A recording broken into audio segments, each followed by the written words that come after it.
to Gen Z's Jiu-Jitsu Technique of the Week. I have my great demo dummy here and regular of these technique videos, Brian. So we've been talking about some armbar, not armbar, we were talking about that a couple weeks ago. That was a video I posted a few weeks back, but we're talking about escape still and working from the triangle hub. So we're going for refining the triangle and escaping the triangle. The first video I'm going to post about this. Later on we'll talk about when it's in a tight triangle, but working from a loose triangle setup. Triangles are very much a position also, just not a submission. So if it's not super tight, it's almost like a guard. We're just locking at the ankles. So the person can really use that as a control point, right? But I want to talk about how to be proactive when I feel someone get into that position and not let them make the triangle tighter and wait for them to pass, right? So, or to try and escape. So Brian's on the bottom here and he's getting me, he's getting me in the loose triangle or temporary triangle, whatever we want to call it, right? So he's basically got his ankles crossed. He's trying to break my posture down, right? So what I need to do is I need to address that. I don't want to let him separate like my head from my hips, right? Which he could do if he starts shimmying back, yep. And then now I'm more vulnerable. He's got armbar attacks. He can start getting the triangle even tighter and readjusting. So what I want to try and do here is I want to try right away to gable grip my hands to create an anchor, okay? And then I want to bring my elbow to his hip. If I can control his hip, it's going to be a lot harder for him to readjust the triangle, and it's going to buy me a little time. Now, we're going to go over our shake and break option. I like to say shake and bake. Makes me think of chicken. All these always come back to food, but shake and break. So what I want to do is I want to start driving my knees in towards his butt. So I bring my knees in, and then I'm going to ramp him up on my hips. That's a lot easier than me being here and just trying to lift him. That puts a lot of pressure on my back. So I'm biting down on the hip, walking the knees in, and then posturing. That creates the ramp, right? This is one my coach Jeff Serafin would teach all the time, but I like to just give it a little bit of a name, and my student Abby came up with shake and break because I was saying shake and bake.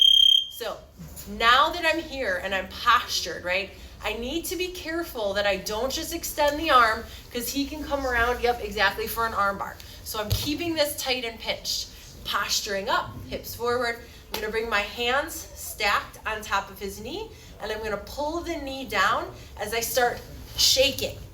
That's going to give me the leverage to break the lock. I don't want to just do one like strong pull. It's going to be easier for him to hold. Now that I'm here, I don't want to just celebrate and loosen and then he's going to get the triangle back, right? Or arm bar. So I'm going to bring my hips forward. I'm going to bring my head to the other side, and we're going to do a nice leg drag. I keep my hips connected. I don't want him to start shrimping and bringing the other leg back in to re-guard. So I'm staying nice and controlled and heavy. I can even put a little more pressure on his leg for like a single leg stack, and I'm gonna come around. I can pass, get into cradle, whatever position. So that's a really good option if I can posture, right? So let's say he's starting to control my head, right? Which a lot of people are gonna do here, right? He doesn't want me to posture up. So this is a technique, I'm calling it threading the needle, but this was taught by Mazi Hidari. He's got great skill and technique. He taught a seminar a while back, and this was something that really stuck with me. And it's simple, but I had never really like utilized it or seen it much before. So I'm still trying to control his hip, right? But he's breaking my posture and I can't come up. So just for video purposes, Brian's not gonna hold my head, but he would be, but just so you can see, I'm gonna bring this outside arm, I'm gonna bring the hand on the inside. You'll always be able to fit the hand. I can't get my shoulder through, which is part of the problem, right? If I could, I would just love to bring my arms back in or pull them both out. So now that I'm here, I'm gonna get a nice S grip, okay? So I'm gonna use an S grip. I think it's easier to pull through than a gable, and it's gonna make my forearm straight. So now what I'm gonna do is I'm gonna pull with this back hand. I'm gonna pull my other arm through. So I'm using my frame. Now it's gonna be really hard for him to triangle me because my arm is through. It's not out completely, but it's through. So what I'm gonna do now is I'm gonna use my core and my back, and I'm gonna use the frame to start putting pressure on his leg.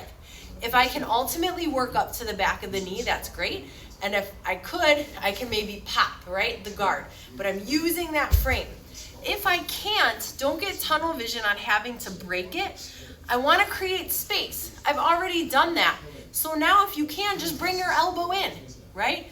Elbows in all the time. I'm gonna come in. I can start working the blunders, right, and pass. Get the stack, right?